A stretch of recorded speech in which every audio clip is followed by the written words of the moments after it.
Olá, gente. Tudo bem? Muito boa noite. Entrando aqui com 1 minuto de antecedência.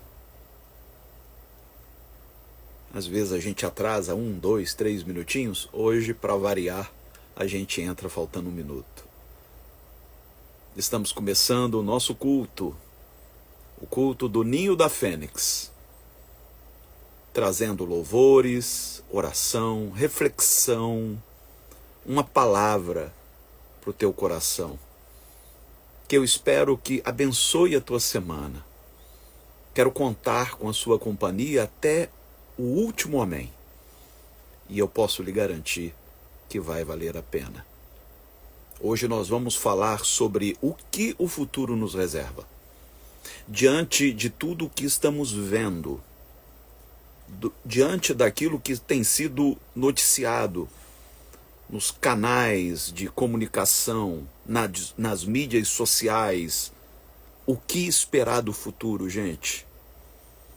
Qual deve ser nossa postura diante daquilo que parece se insinuar no horizonte da história? Hoje nós vamos falar sobre isso. Mas como é um culto e não apenas uma live, a gente começa orando. Por isso eu lhe convido a participar comigo, onde quer que você esteja, mesmo ao volante, só não vale fechar os olhos, tá bom? Mas onde quer que você esteja, em casa, viajando, num hotel, na estrada, ore comigo. Não importa a fé que você professe, nós somos uma família espiritual. Jesus Cristo nos proporciona isto. A alegria de nos chamarmos uns aos outros de irmãos. Então vamos orar?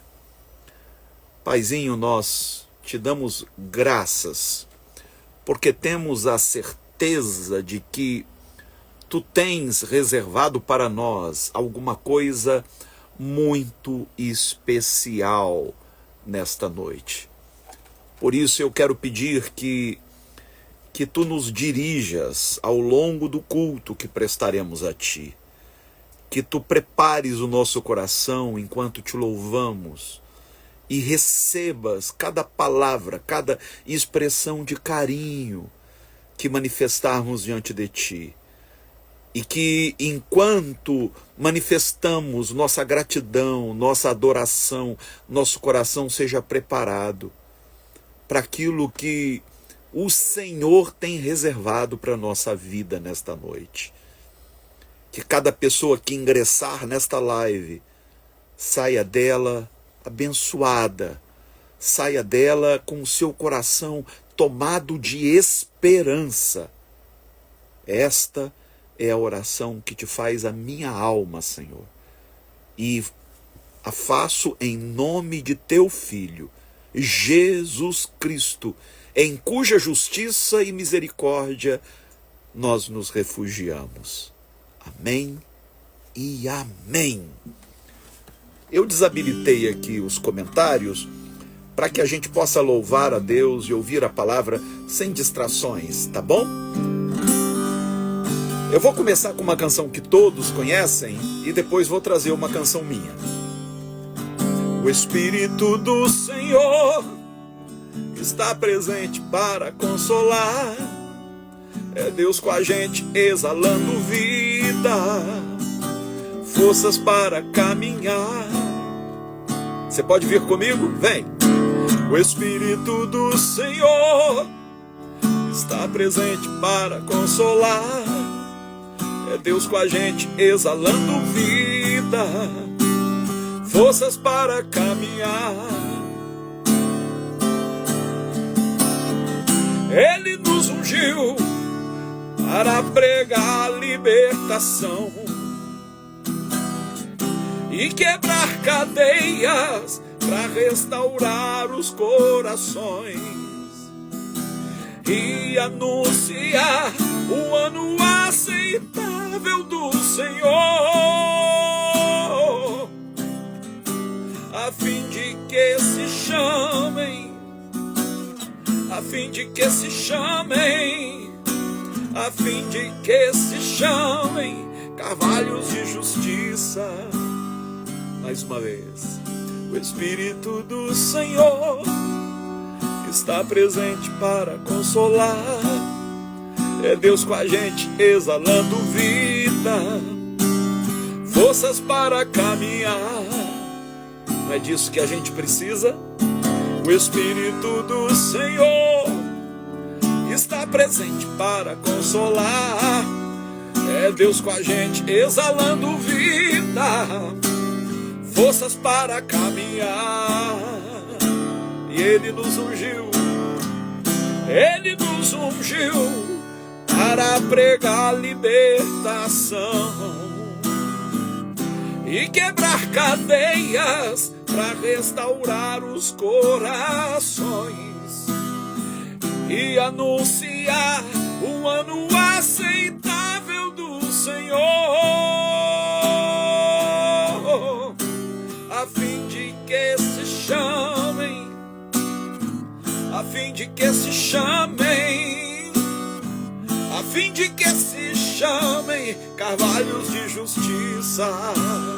E Ele nos ungiu, e Ele nos ungiu para pregar libertação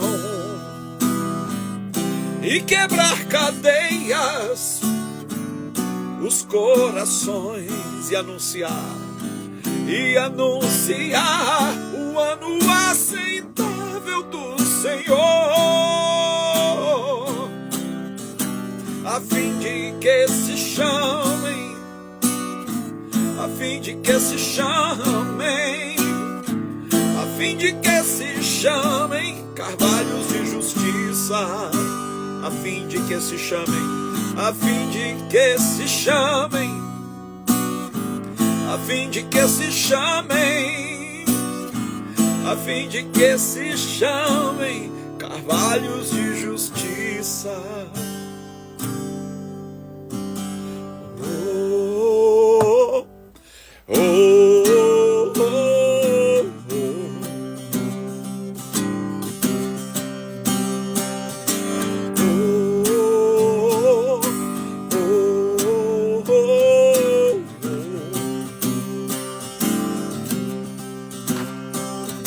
a cada estação, o teu olhar que me conduz. Eu sigo a direção do alvo que eu me propus. A cada passo estou mais perto. O Deus que eu amo é o Deus que me ajuda. Perfeito é seu plano, não falhe nem muda. Sua graça é vista nos detalhes. Não leva em conta a minha vergonha, jamais desaponta aquele que sonha. Sua graça é mais vasta que os mais profundos mares. Sua graça que me basta é conhecida nos detalhes.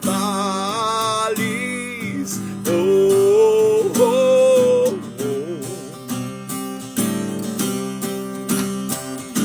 Oh, oh, oh, oh, oh.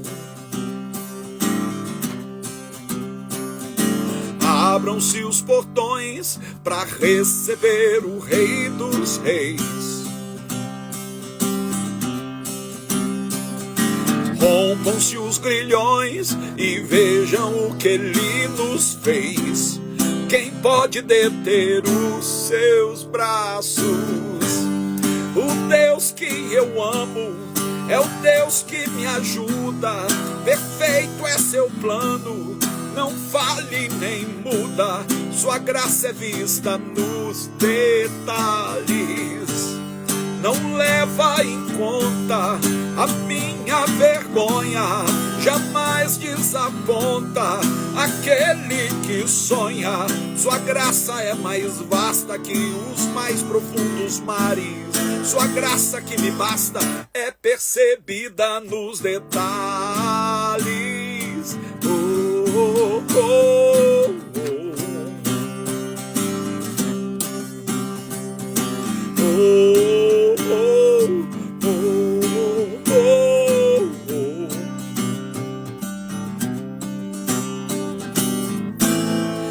cada passo estou mais perto. A cada passo estou mais perto.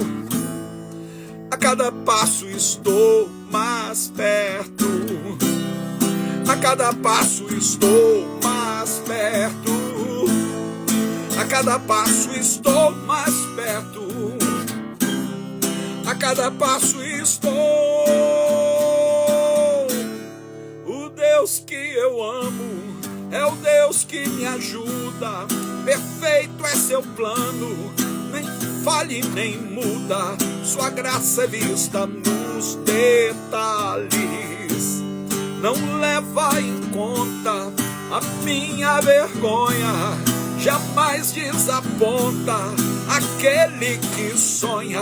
Sua graça é mais vasta que os mais profundos mares. Sua graça que me basta é percebida nos detalhes.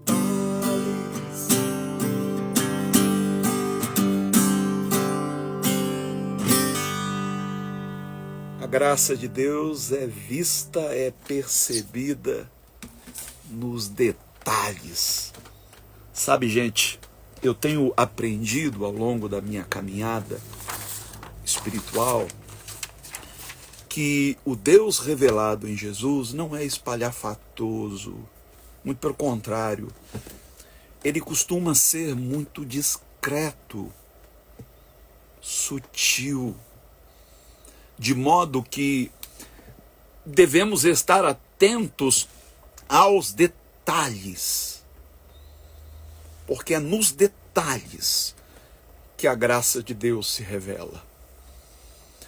Hoje eu quero refletir com vocês sobre uma passagem que se encontra no livro do profeta Jeremias. Aliás, não é uma, é mais de uma, mas todas elas no mesmo profeta, Jeremias. E eu me propus, nos últimos dias, a falar mais pautado no Antigo Testamento. E por que eu me propus a isso? Nos últimos anos eu tenho focado quase que exclusivamente no Novo Testamento. Porque, infelizmente, muita gente recorre ao Velho Testamento para justificar seus preconceitos, seu fundamentalismo. E eu quero demonstrar que é possível outra leitura.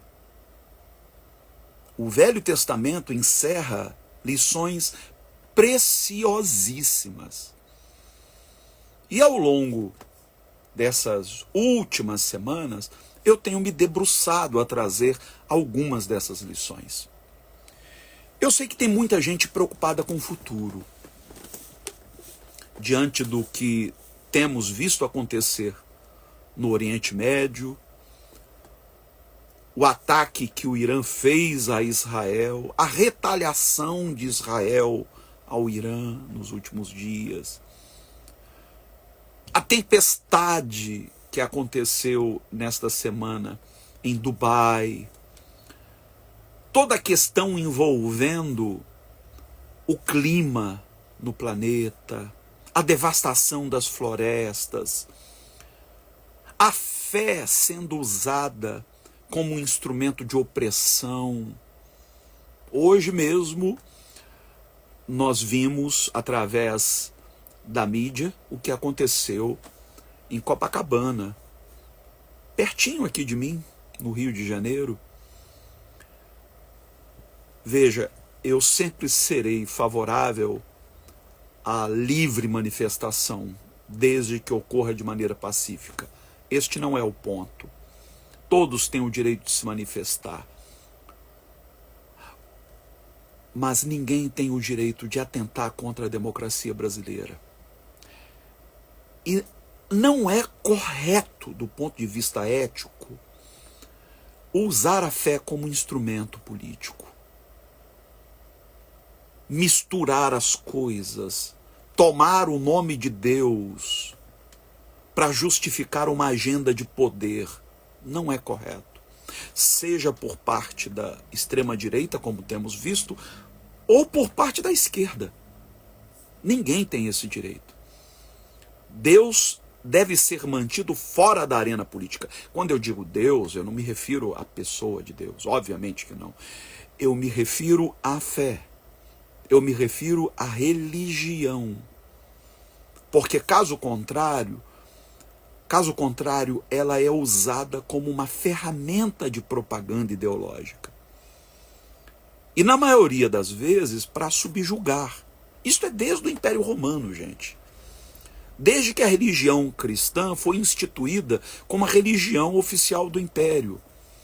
Ela tem sido usada para pilhar civilizações, como fizeram com os maia, com os astecas, com os incas, para dizimar populações inteiras, para escravizar populações, como fizeram com populações africanas. De maneira que não é possível manter uma espiritualidade sadia, prescindindo da manutenção da separação entre Estado e religião. Bem, diante de tudo o que nós temos visto, vem a pergunta: o que o futuro nos reserva? Para onde nós estamos caminhando, gente? Esses dias eu vi um enunciado. Eu confesso que não cheguei a ler a matéria. Talvez o enunciado até fosse sensacionalista, mas de acordo com ele, alguma autoridade no assunto teria dito que nós só temos 2 anos até um ponto de não retorno para salvarmos a Terra, para impedirmos o caos ambiental. Isso tudo é assustador. Principalmente para quem tem filhos ou para quem planeja ter filhos. Que mundo nós vamos deixar para os nossos filhos? Tem muita gente que prefere até não tê-los. Bem, eu lhe convido a ler comigo Jeremias capítulo 29, do verso 11 ao 13. Esta é a primeira passagem que nós vamos usar para respaldar a nossa reflexão. Pois eu sei os planos que tenho para vós, diz o Senhor, planos de paz e não de mal, para vos dar uma esperança e um futuro. Então me invocareis, e ireis, e orareis a mim, e eu vos ouvirei. Vós me buscareis e me achareis, quando me buscardes de todo o vosso coração. Provavelmente, muitos de nós estão familiarizados com essa passagem, que já foi usada à exaustão. Mas é importante que a gente entenda o contexto dela. Jeremias foi um profeta considerado excêntrico, na contramão do sistema. Quando todos os profetas anunciavam um tempo de paz para Jerusalém, Jeremias destoou anunciando que Jerusalém seria tomada, que os caldeus estavam chegando, que a Babilônia destruiria a cidade considerada santa pelos judeus. Ninguém quis dar ouvidos a Jeremias. Quando finalmente os caldeus foram chegando, os babilônios, esses profetas ajustaram a sua mensagem e começaram a dizer: não, gente, de fato os caldeus estão vindo, de fato eles vão entrar na cidade, eles vão nos levar cativos, mas olha, não se preocupem, vai ser vapt-vupt. A gente vai e volta. E Jeremias diz: não é verdade. Vocês tratem de se preparar. Se você lê os versos anteriores aos que acabamos de ler agora, você vai verificar isso. Jeremias diz: vocês vão para a Babilônia, vocês serão levados cativos, e lá ficarão por pelo menos 70 anos. Então tratem de plantar pomares, de edificar casas, de casar seus filhos. Em outras palavras, façam planos para o futuro. Porque o futuro de vocês, pelo menos nas próximas 2 gerações, esse futuro se dará em Babilônia e não em Jerusalém. E é nesse contexto que Jeremias diz: assim diz o Senhor, eu sei os planos que tenho para vós. Gente, Deus tem planos. Deus tem planos. Esses dias me perguntaram se eu cria no Deus de Spinoza. Eu até entendo o porquê de Spinoza ter desenvolvido aquele tipo de crença em resposta ao fundamentalismo, em resposta a uma fé cega. Eu entendo. Einstein abraçou aquela concepção de divindade, um Deus distante, um Deus que cria todas as coisas, mas lhes dá as costas, as deixa funcionando por si só. Por mais racional que eu seja, e eu também sou um homem da ciência, não sou só um homem da fé, eu sou psicólogo, mas eu não me deixo cativar pela ideia de um Deus distante. O Deus que eu encontro revelado nas páginas da Bíblia é um Deus que interage com a criação. É um Deus que faz planos. É um Deus que pensa no futuro da sua criação e faz provisão para garantir o futuro da sua criação. Então ele diz: eu sei os planos que tenho para vós e que são planos de paz, não de mal. Mas espera aí, se Deus tinha planos de paz e não de mal, por que ele permitiria que os judeus fossem levados em cativeiro por 70 anos na Babilônia? São estes os planos de bem e não de mal? Se Deus tem planos para a humanidade, por que ele permite guerras? E quando eu digo permite, é porque se ele quisesse, ele poderia intervir, impedir que elas acontecessem. E por que ele não impede? Por isso é mais cômodo acreditar no Deus de Spinoza, num Deus distante, que nem sequer se importa com a sua criação. É como um fabricante de relógio, que deu corda e deixou o relógio trabalhando por si. Mas o Deus dos profetas e o Deus de Jesus Cristo é o Deus que fez planos para nós, que nos incluiu nesses planos. E eu sei que crer nisso requer de nós um salto de fé. Se isto fosse óbvio, não haveria necessidade de fé.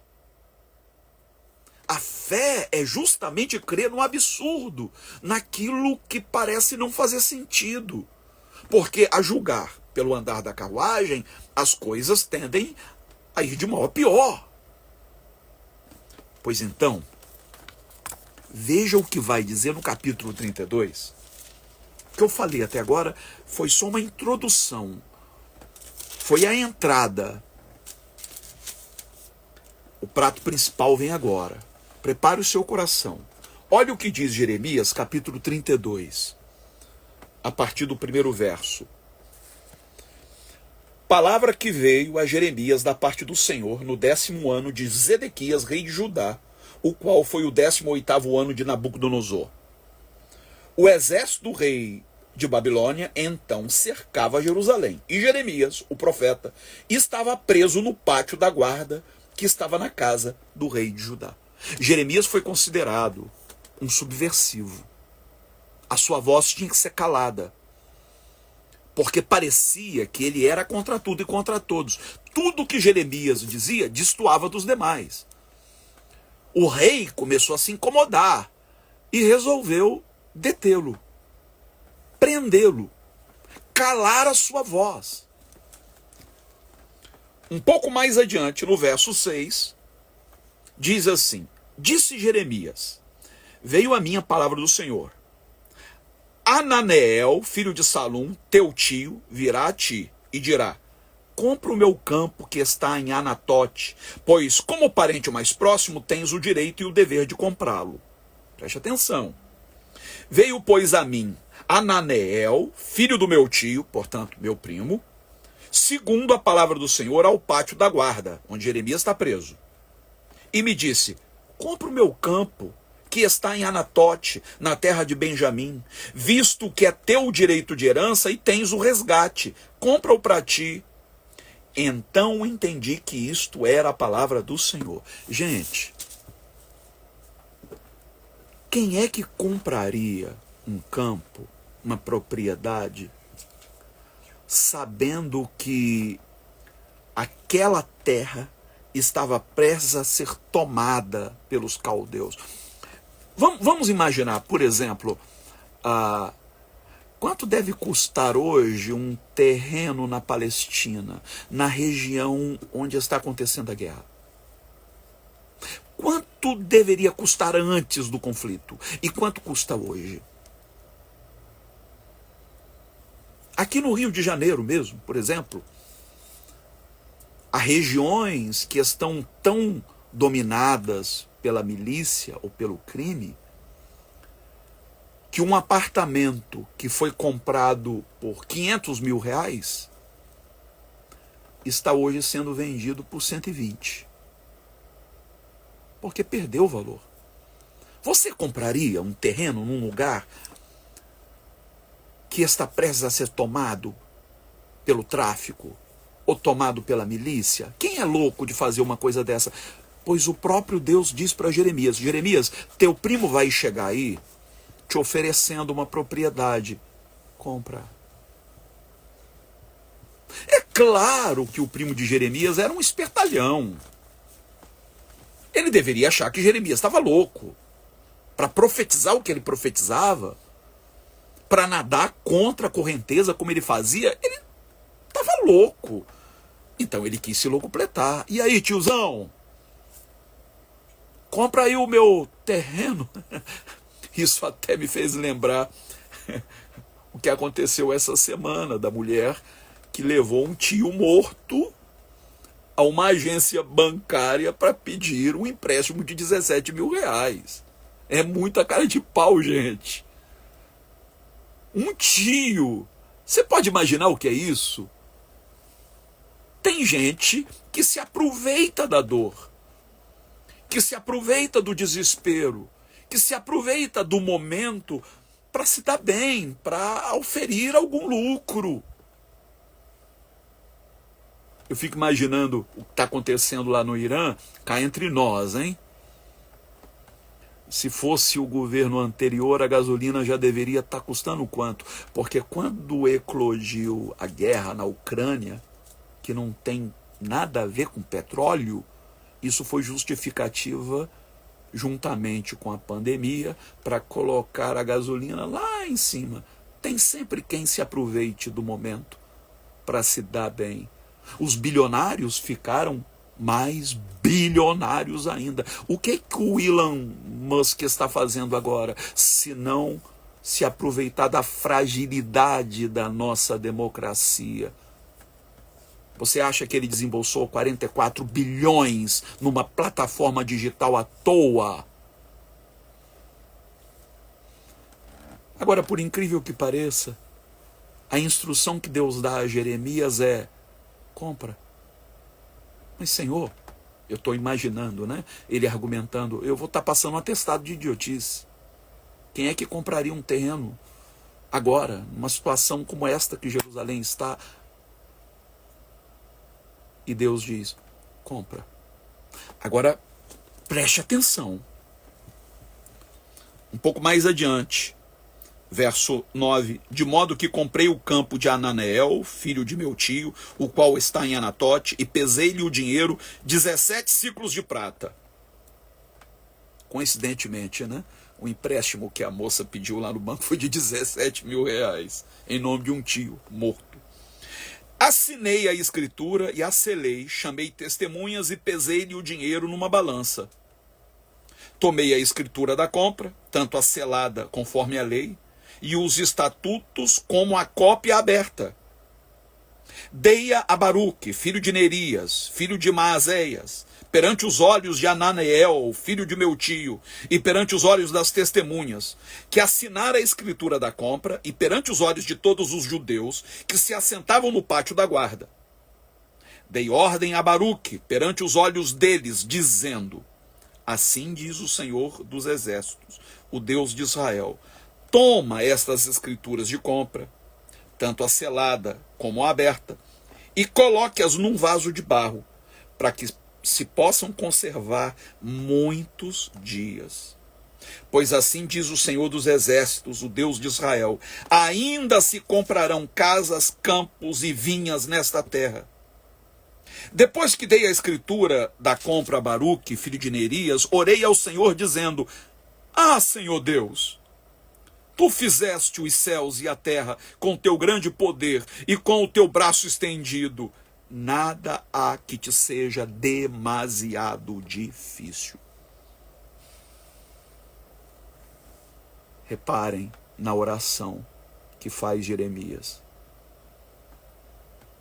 Está todo mundo ali estupefato diante do fato de que Jeremias não se recusou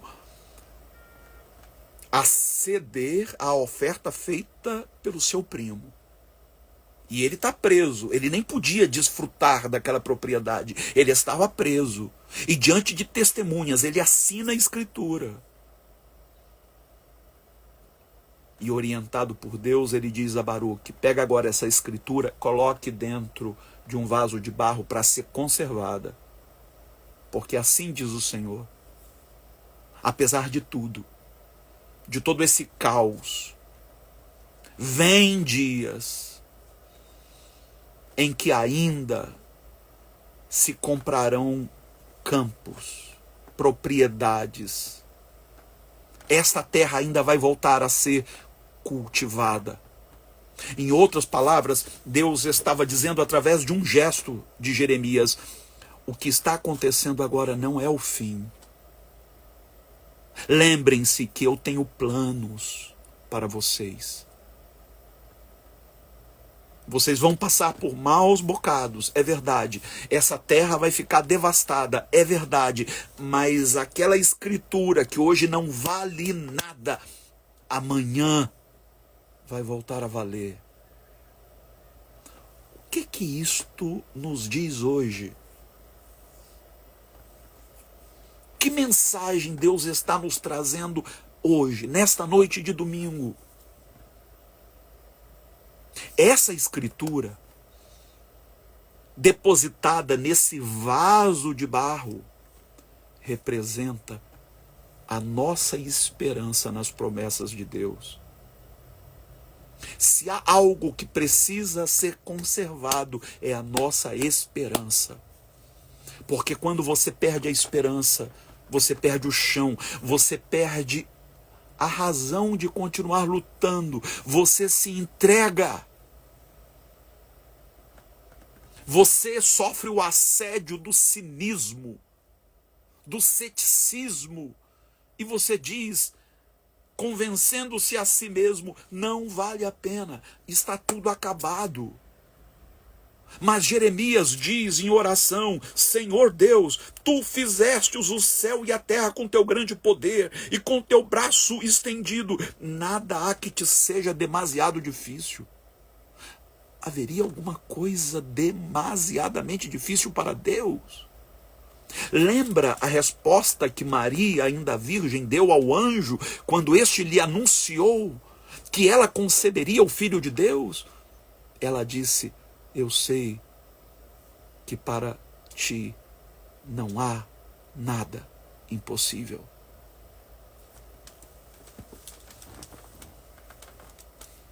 Não permita que a sua esperança seja corroída. Siga agarrado na promessa de que o que Deus tem preparado, o que o futuro nos reserva, é aquilo que nossos olhos ainda não viram. Ainda que hoje isto lhe pareça uma utopia, você sabe a que servem as utopias?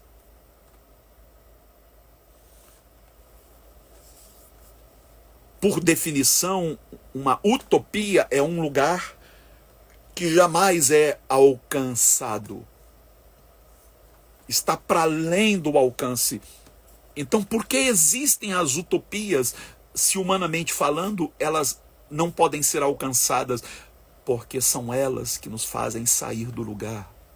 Sem utopias, nós continuamos exatamente onde estamos. Nós não temos forças para lutar.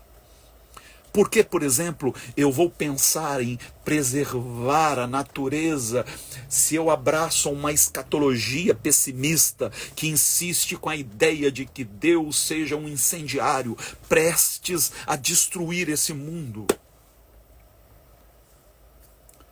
Perguntaram a Martin Luther King o que ele faria se ele soubesse que hoje seria o último dia da humanidade. E a resposta dele foi: eu plantaria uma árvore. Esta é a resposta de quem se nega a perder a esperança. Quando você tem um filho, por exemplo, você está sinalizando que não perdeu a esperança. Quando você se matricula numa faculdade, você está sinalizando que não perdeu a esperança.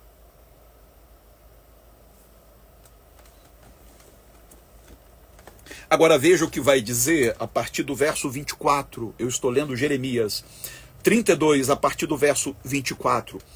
Eis aqui as rampas. Você já viu aqueles filmes medievais? Lembra aquela série dos Vikings? Quando eles colocavam rampas para invadirem as cidades, para transporem as suas muralhas. Lembra disso? Então, os caldeus fizeram isto com Jerusalém. E Jeremias diz: eis aqui as rampas, já chegaram à cidade para tomá-la. A cidade está entregue nas mãos dos caldeus, que pelejam contra ela, pela espada, pela fome e pela peste. O que disseste se cumpriu, como estás presenciando. E embora a cidade já esteja entregue nas mãos dos caldeus, contudo, tu me disseste, ó Senhor Deus, compra para ti o campo por dinheiro e faze que o atestem testemunhas. Então veio a palavra do Senhor a Jeremias. Preste atenção nisso. Eu sou o Senhor, o Deus de toda a humanidade. Gente, isso aqui é lindo. Porque ele não é só Deus de uma tribo. Ele não é uma divindade tribal. Ele não é só Deus de Israel, do Antigo Testamento.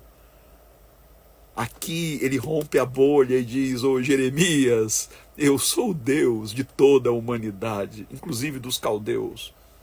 Eu sou Deus de todos. E ele diz: acaso haveria coisa demasiadamente difícil para mim?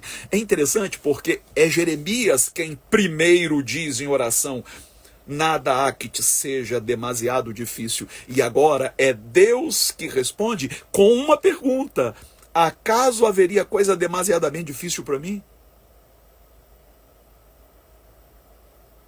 Eu estou falando do Deus que fez os céus e a terra, do Deus que criou a imensidão do universo. O que seria demasiadamente difícil para ele? Aí quando você chega no capítulo 33, e é a última passagem que nós vamos considerar hoje, os 3 primeiros versos, nós lemos: veio a palavra do Senhor a Jeremias pela segunda vez, estando ele ainda preso no pátio da guarda. A situação dele não mudou em nada.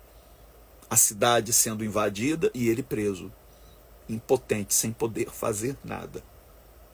Assim diz o Senhor, que faz isto, o Senhor que forma isto para o estabelecer, O Senhor é o seu nome.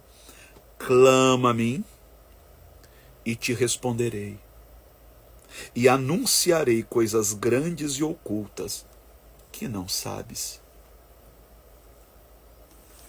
É com esta palavra que eu quero encerrar a nossa reflexão de hoje. Clama a mim. Olha o compromisso que Deus assume com Jeremias. E eu poderia dizer que o mesmo compromisso foi assumido com cada um de nós, porque Jesus é quem diz: tudo que pedirdes ao Pai em meu nome, eu farei. Foi Jesus quem diz. Então este clama a mim, e eu te anunciarei coisas ocultas, grandes, que não sabes. Isso se aplica a nós. Não coloque a sua esperança nos homens. Você certamente se decepcionará. Coloque a sua esperança neste Deus para quem não há nada demasiadamente difícil. Este Deus que diz: eu sei os planos que tenho para vós, para vos dar um futuro. É por estas e outras que eu me recuso a acreditar em fim do mundo. Eu não acredito em fim do mundo. Eu não acredito que estejamos a caminho de um cataclismo cósmico, porque eu sei que as rédeas da história estão nas mãos de Deus. Eu não posso usar isto como justificativa para minha apatia, como justificativa para minha inércia. Deus intervém na história através de nós. Este clamor que devemos fazer a Ele deve ser traduzido em ações. Ações que demonstrem o quanto confiamos nele. Quando Jeremias aceita comprar aquele campo, ele está dizendo: eu confio na tua palavra, Senhor. Hoje este campo não vale nada. Amanhã vai valer. Talvez eu esteja falando com alguém que perdeu a esperança nos próprios filhos, que talvez esteja amargando um tempo de desespero por ver um filho se afundar nas drogas. Não perca a esperança. Não desista. Deus não desistiu de você, você vai desistir do seu filho. Volte a acreditar, reaja. Se Deus está falando ao teu coração para que faça algo que parece não fazer sentido aos outros, não dê ouvidos às críticas, faça.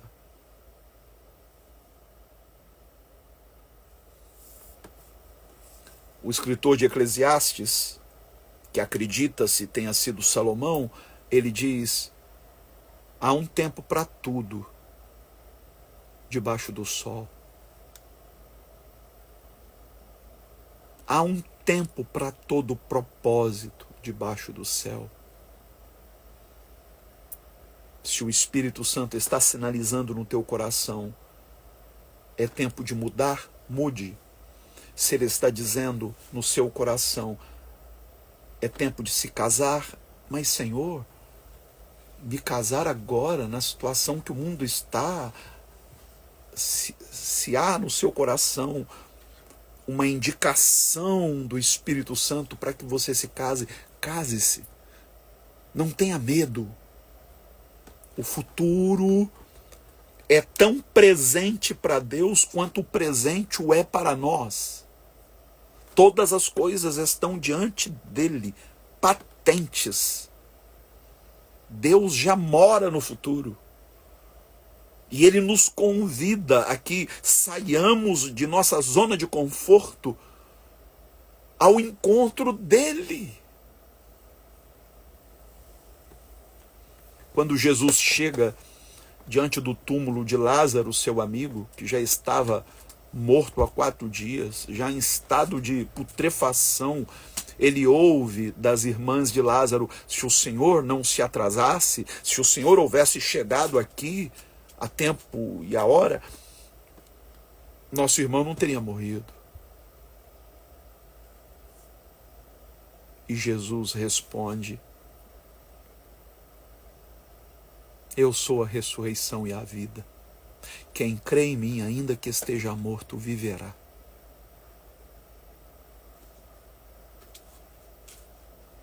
Mas não para aí. Ele olha para Marta e diz: tire a pedra. Jesus, quem tem poder para ressuscitar, tem poder para fazer uma pedra se desintegrar ou sair flutuando. Mas há uma parte que compete a nós. Tire a pedra, Marta. Mas, Senhor, já cheira mal, já está há 4 dias enterrado. Tire a pedra. E quando a pedra foi removida, Jesus disse: Lázaro, vem para fora. E Lázaro voltou à vida. O que é que não pode ser revertido por Deus? Que situação não pode ser mudada? Assim, ó. Às vezes é assim, às vezes é através de um processo longo. Mas de uma coisa você pode estar certo: aquilo que compete a você, Deus não vai fazer. Quando você dá um passo, você está demonstrando confiança. Você está demonstrando esperança. É isso que Deus espera de nós. Agora, quando a gente fica retraído, é como se puséssemos em xeque o caráter de Deus. Houve um leproso que chegou para Jesus e disse: eu sei que se tu quiseres, tu podes me curar. E Jesus respondeu dizendo: eu quero ser limpo. E o curou. O que eu quero dizer com isso? Às vezes a gente até acredita que Deus possa, mas não consegue acreditar que Deus queira. Então nós acreditamos no poder de Deus, mas não no seu caráter. Ele não só pode quanto quer. Neste mundo a gente se depara com pessoas que até querem nos ajudar, mas não podem. E outras que até podem nos ajudar, mas não querem. Em Jesus, como diz o apóstolo São Paulo, nós encontramos o sim para todas as promessas de Deus. Ele tanto pode quanto quer.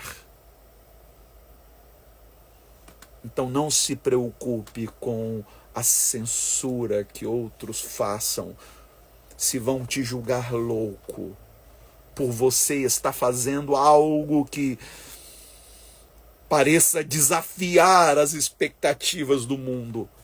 Se Deus está colocando no seu coração, faça. Quem vai te garantir é Ele. Topa orar comigo? Vamos orar? Pai, em nome de Jesus, nós clamamos a Ti. Quando fitamos no que está acontecendo no mundo, nossas esperanças se esvaem, Senhor. Nós nos sentimos impotentes, vulneráveis, sem saber como reagir. Mas quando fitamos em Ti, no Teu caráter, no Teu amor, essas esperanças se renovam.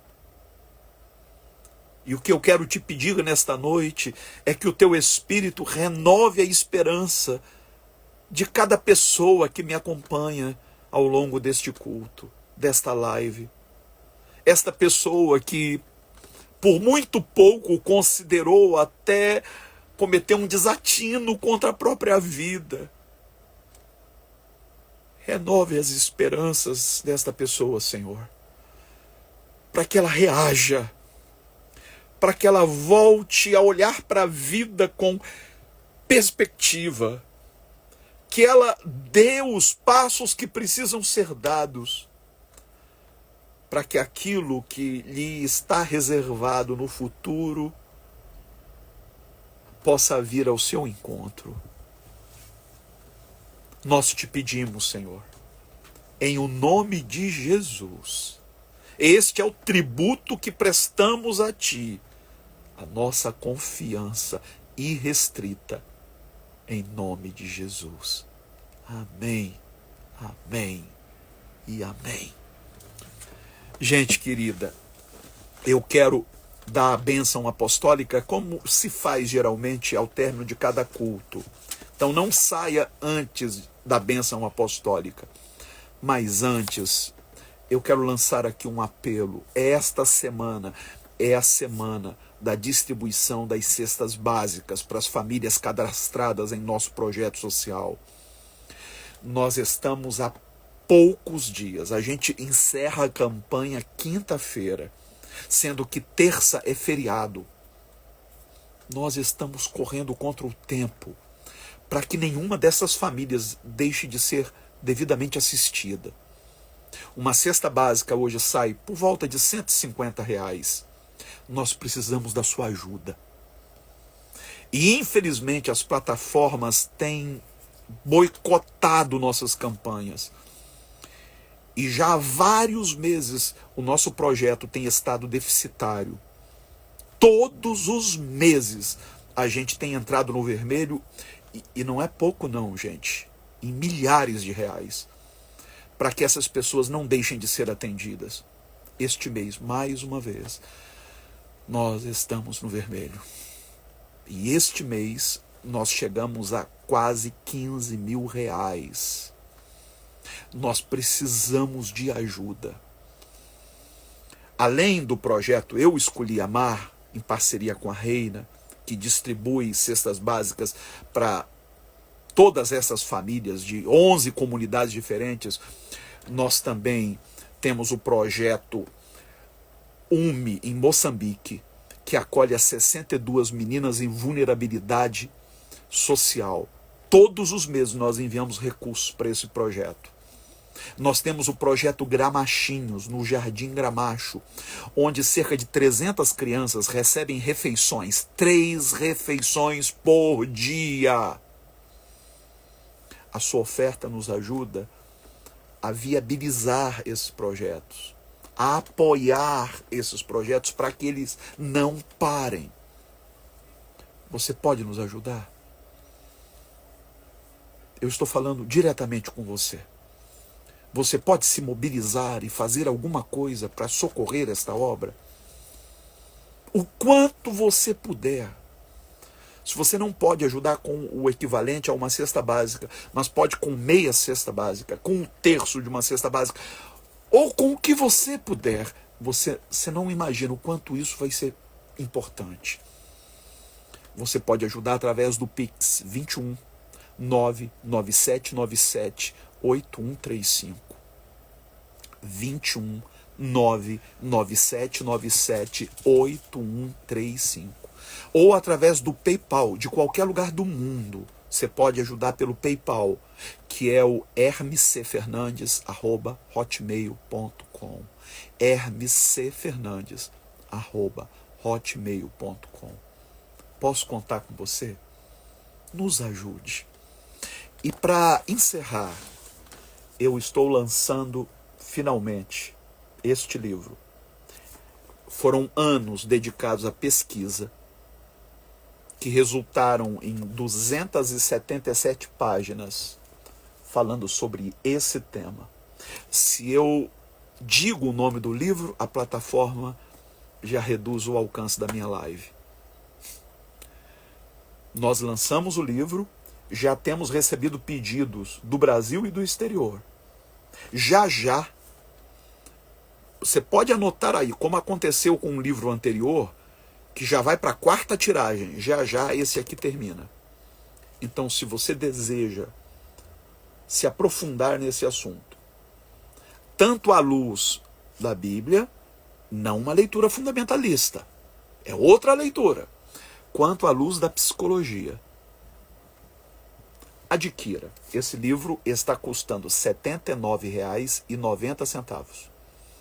Você vai enviar esse valor pelo Pix.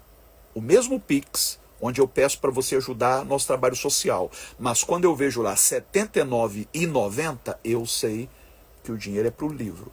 E de qualquer forma, vai nos ajudar nos projetos sociais. Então, você vai enviar este valor para o Pix 21997978135, me enviar o comprovante com o seu nome completo e endereço, e vai receber na sua casa este livro, Fé da Boa e do Bom. Não deixe de adquirir. Gente querida, eu estou chegando aqui no finalzinho da nossa live, do nosso culto. Amanhã, às 9 da noite, eu estou de volta com aquela live tradicional de segunda-feira, mas eu não vou me despedir de vocês sem antes desejar que a graça, o amor de Deus, o nosso Pai, as doces consolações do Espírito, porque dele, por ele e para ele são todas as coisas. Uma semana abençoada a todos e até amanhã e domingo que vem no Ninho da Fênix.